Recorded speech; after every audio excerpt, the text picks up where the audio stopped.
The BMW i3 is not exactly common, but would you believe me if I told you that it's semi-exotic and a lot more fun than it looks? I guess on the exotic part, you figure a starting price of around $49,000. It can't be that special, can it? In the following video, I'm gonna tell you why it's actually kind of cool and a lot of fun to drive. You can purchase a brand new BMW i3 in one of four ways. $49,000, basic i3. You can add a range extender to that, or you can move up to the a little bit more interesting i3S, which is new. Or the car that is staring back at you right now, the i3S with the range extender. If you want to start there, $56,950. Mine, as you may have guessed, has a few options. The paint scheme is one. These black 20-inch wheels is another. It still has bicycle thin tires on it, but they are wider than a regular i3. Other features, you have a glass roof instead of a carbon fiber roof. That just doesn't sit well with me. On the inside, there are various trims. There's an advanced driver package, premium package, all of that for about $66,000. Yeah, that's a lot of money, but this is kind of worth it. Let's go to the trunk. There isn't much to say here. That works out to just under 430 liters worth of trunk space. Your engine is under there, kind of. I don't know if you can, no, you can't see it, but that explains in part why the trunk is so small. Now, I mentioned something about exotic, did I not? Can you see it? No, it's not the doors. Let's not go there. I won't make any comments. It's that. Look at the material. This thing is made out of carbon fiber. See, you don't need 22-inch wheels with 5-foot wide tires and a massive spoiler to be exotic. Let's get back to serious things. The rear bench with these doors. I mean, look, there is no B-pillar, so getting in and out of it is child's play. That is my driving position up ahead. Pretty funky dash. I'll show it to you in a moment. So good leg room. You can't stick your feet under the seat, so you know you gotta sit square most of the time. I don't know if you can see that. No, you probably can't. Headroom is pretty good. Elbow room, well, let me close the door, is actually not bad, and this is a 4-seater, as you can clearly tell. So let's get out of here. Handle it there. Open the door. It's actually easy to get out. I'm just clumsy. Let's close that up.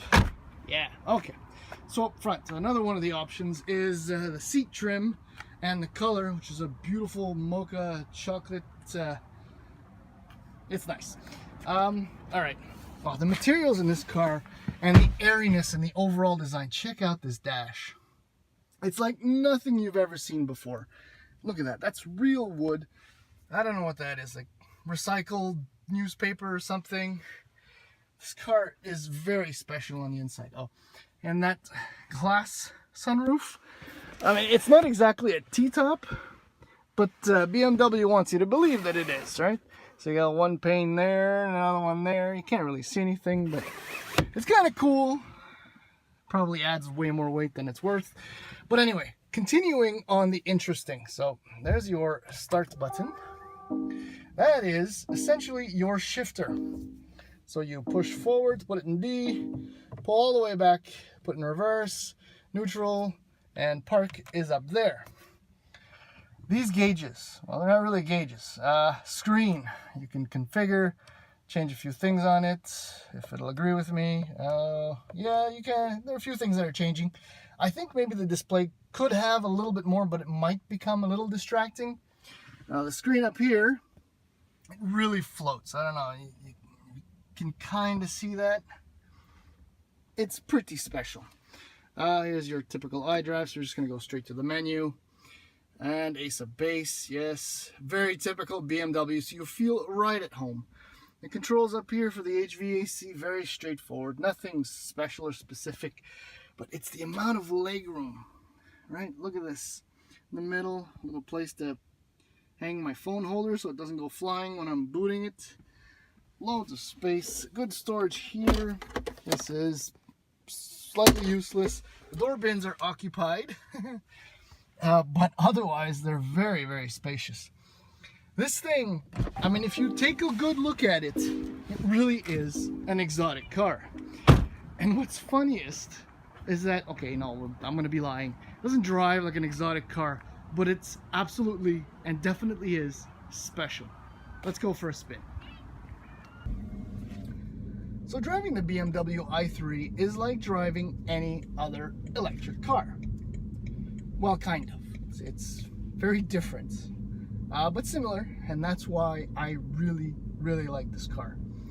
I want to make one thing absolutely and abundantly clear right now.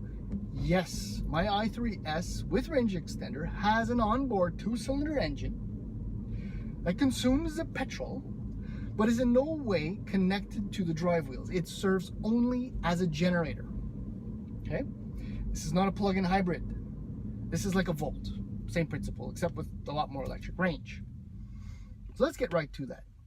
The i3, all i3s, have a 33 kilowatt hour battery, which will give you about 200 kilometers of pure 100% electric range. So essentially on par with an e-Golf, Hyundai Ioniq, and a few others. The range extender will give you an extra 90 to 100 kilometers of range. So for a total of, just rounded out, 300 kilometers. The reason for that is principally because the fuel tank, the fuel reserve on this vehicle, is of only 7.2 liters. You can't expect to go that far with only that kind of fuel. The difference between an i3 and an i3S is that the i3's electric motor generates 170 horsepower and just over 180 pound-feet of torque. The i3S has a different electric motor, and it produces 184 horsepower and 199 pound-feet of torque. In my mind, it feels like 1,000 pound-feet of torque. It's insane.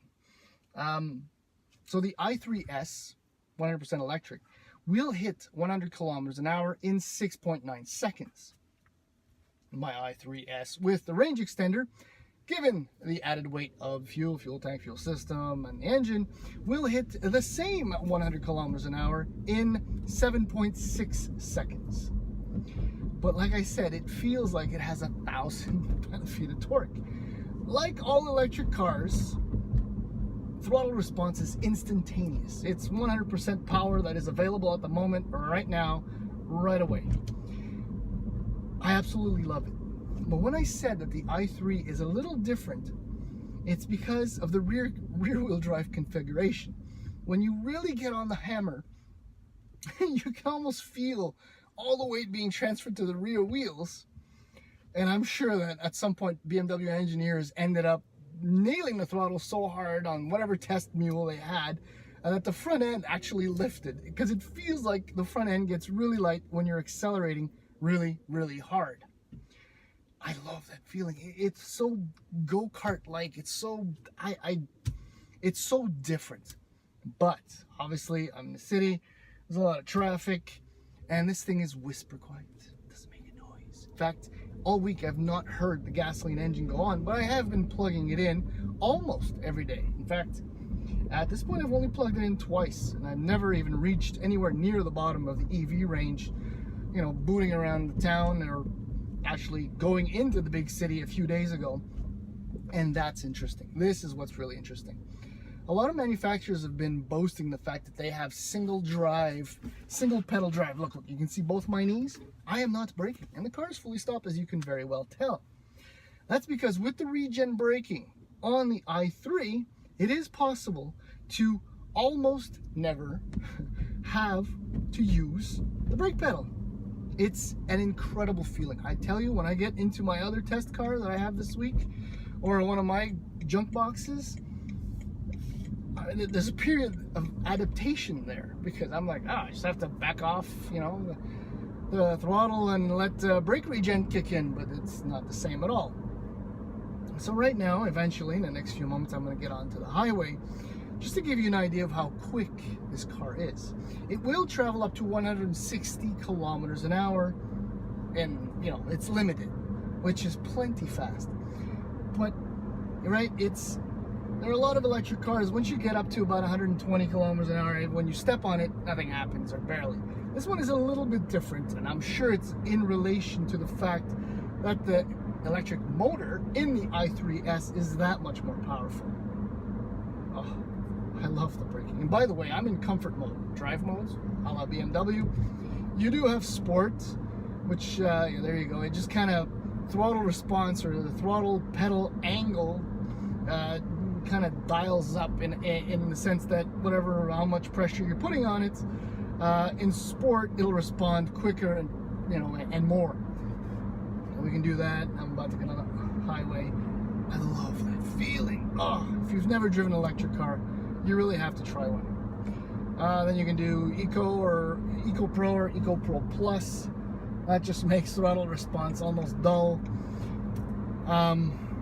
This thing is, I don't know, I'm itching, and the wife and I are itching for an electric car, and this one is making us think maybe this could do the job. However, we don't have $50,000 to put on an electric car, which, okay, I'm gonna go back into comfort to get on the highway.